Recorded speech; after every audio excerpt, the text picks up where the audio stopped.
मंद्रुप येथे युवा क्रांती प्रतिष्ठानच्या वतीने शिवजयंती उत्साहात साजरी।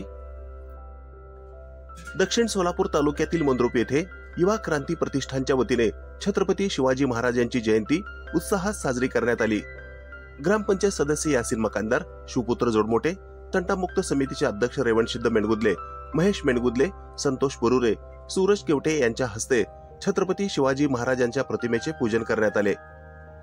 यावेळी युवा क्रांती प्रतिष्ठानचे संस्थापक अध्यक्ष अनमोल केवटे, उत्सव अध्यक्ष आसिफ शेख, लवंगीचे सरपंच संगमेश पाटील, युवराज कोरे, संदीप मेणगुदले, श्रीशैल मुंजे, अनिकेत पाटील, रमेश वाघमोडे, आकाश बरगुडे, सोनू वाघमोडे, अक्षय नवले, मुकेश देवीदास, अभिषेक बटगिरी, बबलू बागवान, सुशील बनसोडे, राजू लोखंडे, मनोज पोद्दार, भीमा मुगळे, शरणप्पा कांबळे, प्रदीप कोळी यांच्यासह मंद्रुप व परिसरातील शिवभक्त मोठ्या संख्येने उपस्थित होते।